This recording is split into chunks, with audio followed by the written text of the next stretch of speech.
not only are you going to do possibly the biggest ultra marathon ever by running every day to get around the circumference of the world, but you're going to do it in barefoot style. You talked about the transition of that. Some people will know what barefoot running is, some people won't, but what is it? What was the transition? And how does it feel running so often and every day in barefoot shoes? Yeah, I mean, the transition was hard. I'm not going to lie, but it's almost like a different sport, because your connection when you run in barefoot style footwear. So what we mean by barefoot style, there's no support. Basically, you might have a little bit of sole tread on the bottom of your sole just to stop stones and things you're running on, you know, protruding through to your feet. But other than that, it's the, you know, it's the equivalent of running barefoot. So I use Vibram V-Runs, so the 5-finger footwear. And you just feel this whole connection with the ground, every contour, everything that you run, you just feel a connection. And I didn't think, I didn't believe it when people got quite spiritual about barefoot running. But when you do it, you really get that connection.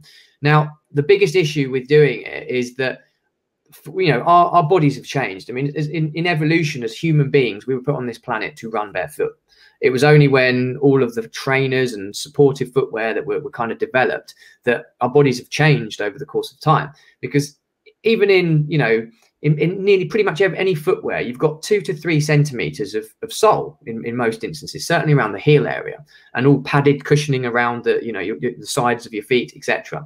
And what you don't realize is that 2 to 3 centimeters that you're wearing all the time is meaning your calf muscle doesn't ever stretch to its full capacity, and your Achilles doesn't stretch to its full capacity, because you're getting 2 to 3 centimeters of support.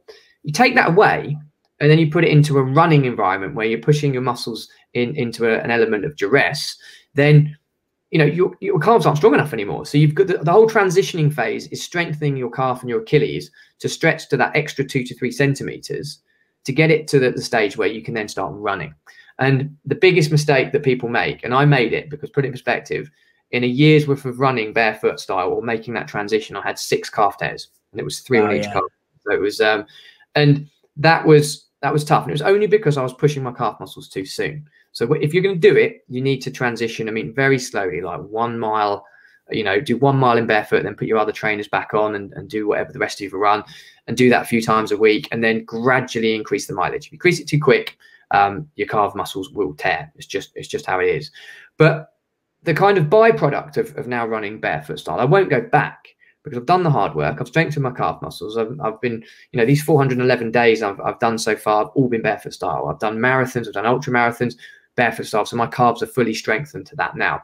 But the byproduct of that is that you also in running trainers, okay, if we've all had our gait analysis done.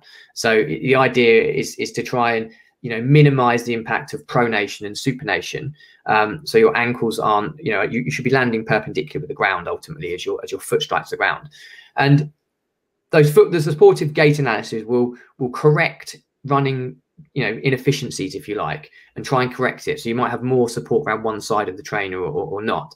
Now, I was a massive believer in this, because you obviously at the beginning that you thought, well, that's going to prevent injury, which is amazing.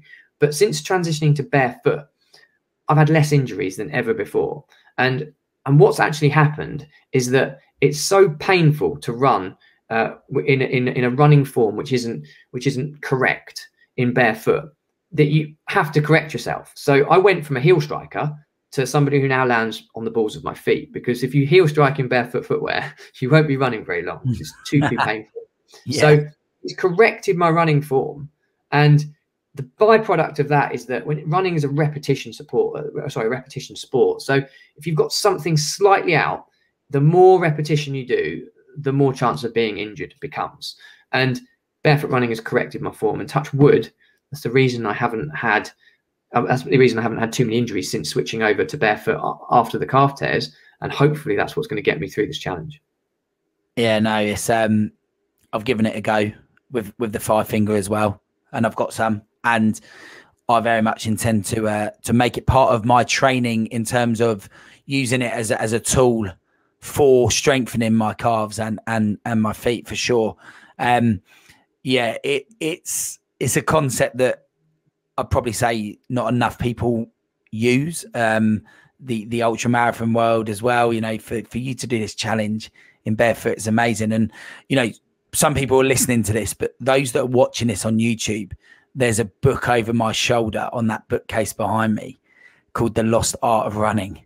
And trust me, it really goes into top depth about what Kev's just been saying there. And it's worth a read. So Shane Benzie's definitely worth a go.